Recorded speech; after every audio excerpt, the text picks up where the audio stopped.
Alright, let's see what this thing is doing here. No, I don't need you. Alright. So, I guess to start off, I've been working on this song right here in, let me turn this reverb down, in Reaper. And it is a bunch of MIDI notes, as you can see. It's quite not it's not nice looking, and it may confuse people when they see it. They're like, well, what are you doing with that? So I want to show you how it came to this, because you can write a song pretty quickly, and there's a software, it's an application based or a browser based software called Hook Theory. This is Hook Theory, and this is the full version. This is the song that's inside Reaper right now. And as you can see, it doesn't look much more interesting than that other stuff. It has a bunch of numbers or Roman numerals. But this is what happens. So let's say you come up with 4 chords, or you want to just kind of start messing around with ideas. You're looking for something that gives you the feel you're looking for. So here you got these progressions you can mess with. We got the key over here, C major. Let's say, for example, I want to, I don't know, go to B flat major or B flat minor. It changes the keys, the progressions available.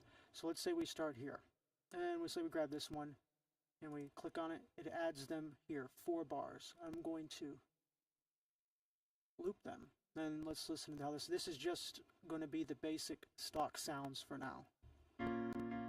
Just a piano. So it's kind of interesting. Let's backspace all that. Let's go with this one. Oh, that's nice. So these 2 here I don't want. I like the beginning.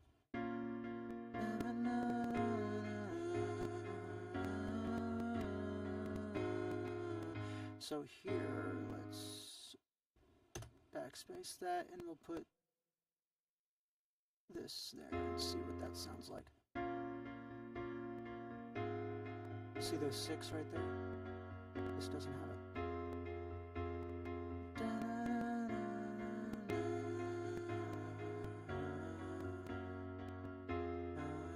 That's not good either. And see, you can mess with it. I wonder how this one will sound.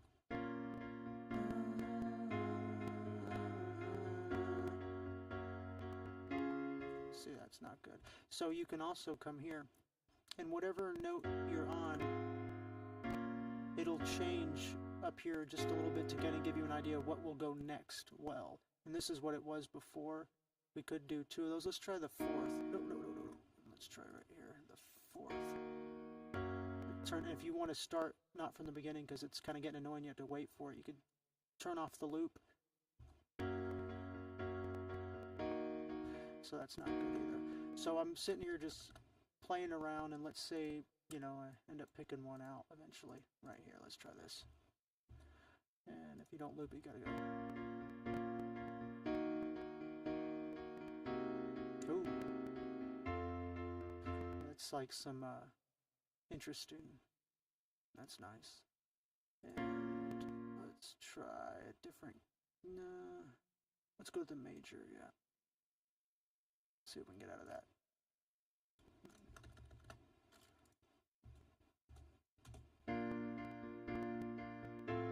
Yeah. No. Nope. I don't know why I did that.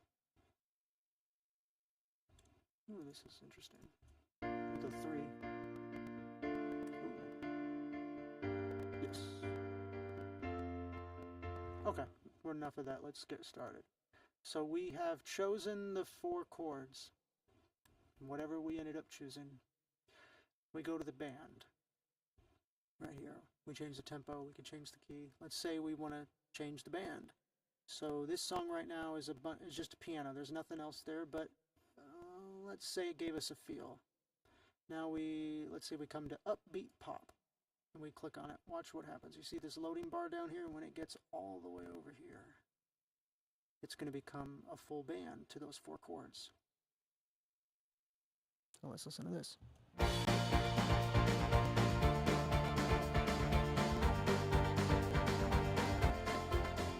And so it's pretty interesting.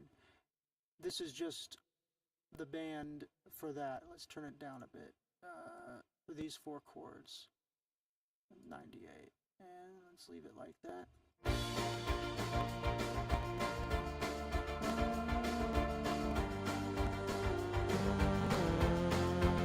And in this process, what you're doing is you're trying to get a feel for what you want and singing whatever it takes to get that. And let's, for example, choose pop ballad. Wait for it to load.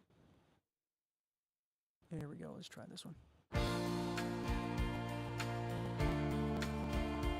No, electro pop.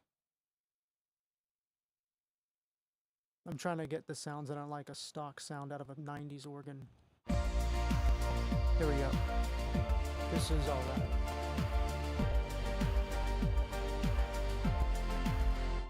So now what you'll end up doing is going through all of this, and you're able to do band changes and all kinds of stuff.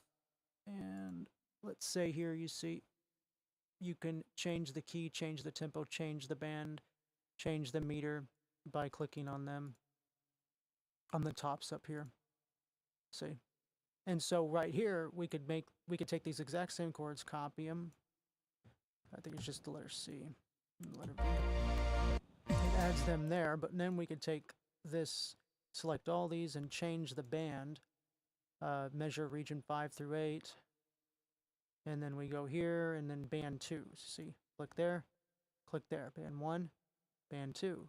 And from here we can do some differences and change the drums. Like we can come down here, the drums, instead of ghost notes, we can solo that. Let's turn off the loop and hear how that sounds. Let's say we go to the ghost notes. Where are you at? Right there. And instead we do basic. I don't know what that is. And then we unmute it. Unsolo. Let's hear the difference between the two. It's not much of a difference, but you get my point. And here you can change the harmonies, you can change the bass. There's 3 basses. Okay, well, anyways, there's a lot. Anyways, when we get done, you can end up with something looking like this. And it can go so much more in depth on a level that I have not even begun to express because I don't want to do that right now, but real quick, I'll show you. You could come here and you could,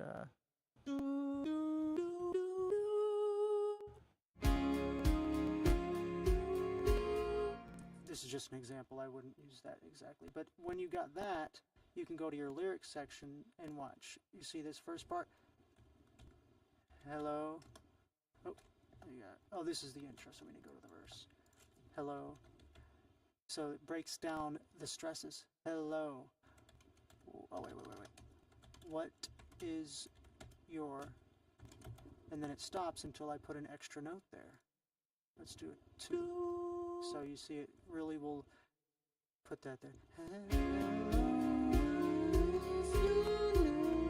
Something like that. But, of course, that is not the song at all. Backspace. So, when you get to this point, let's measure. We're looking at... What is that more noise?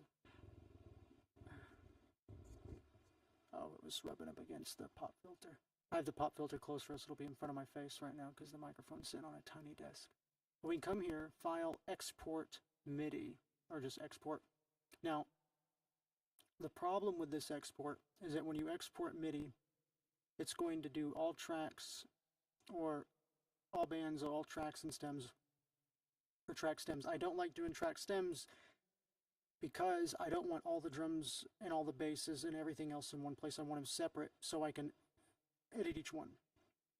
I'm just going to go to MIDI, and then I get the MIDI file right here. I'm going to open up the location, and then, let's see, I'll rename it real quick, test MIDI. Alright, wait, is already something named test MIDI? Test MIDI. Sorry.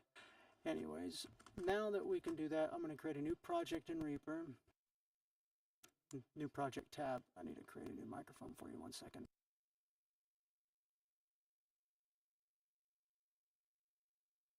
Hello? You can hear me now? Okay, I hope so. There.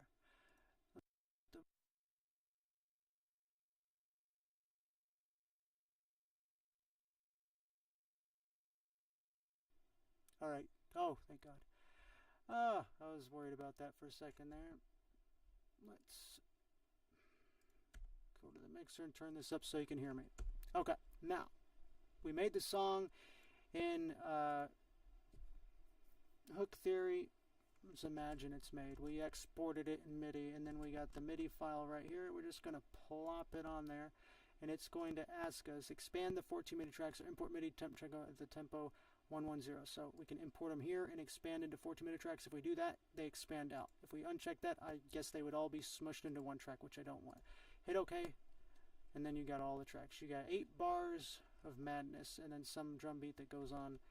But there's nothing going to be playing. We're going to play it, no sounds are going to come out. But let's say we like, this is acoustic. I guess that's in a guitar. We go to the instruments, and we can add something to that. Let's just add this Sparkle 2. I don't know what this one, oh, I know what this is. I don't know what it sounds like, though. But let's say we add Sparkle 2. I don't want to click anything. Okay, yeah, I do. Let me double click then. I thought I selected it. It was just being laggy. Oh, we got to go to the beginning. And then we need to move them up because they're not in the right place. So 1, 2, 3, 4, 5, 6, 7, 8, 9, 10, 11, 12. 1, 2, 3, 4, 5, 6, 7, 8, 9, 10. Okay. So let's go to Crunchyroll. I don't know what that is. But basically you see what I'm getting at is...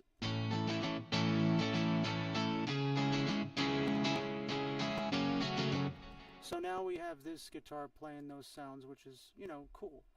We have taken out a lot of the work that we would eventually end up doing anyways. You know, I mean, you would have eventually created harmonies, and it doesn't mean you can't go in and change all this stuff, but your basic 2 or 3 chords or 4 chord songs are just repeated chords over and over, and then you get to an interlude or something, or you change the ending chord on the first verse or something, so it creates more tension. You know, you're going to go through all this no matter what, but you can get a lot of it done a lot quicker.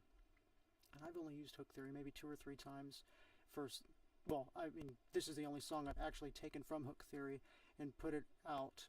Maybe the chords, but I haven't made a whole entire song in Hook Theory. I've always exported them and used it that way. But I haven't done, you saw I was doing the notes where I was adding the lyrics. That I rarely do because I'm too impatient for it. I want to just get started and using my sounds, my VSTs, and having fun. And then a lot of times I record my own guitar. Usually this is the first song I'm doing where I'm actually using the Sparkle guitar, or the UJAM guitars. But I've used UJAM drums in the past for many things. So anyways, let's imagine that is what we did. And do you want to save? No. So now we're here. Back to the song that I was working on before. We've gone through Hook Theory, and we've ended up back here. And we have all the stuff here we went through. We chose sounds. We found sounds we loved and VSTs that really fit the bill. And we found this guitar here. And that's what we were working on last time, was the bass and then the guitar phrasing. So I just wanted to give that as a quick intro. I'm going to end this stream, and then I'm going to come back. This is this stream here. I don't even know how many people are on. Probably nobody right now. But I'm going to end this stream and then come back. What the hell is that? There it is.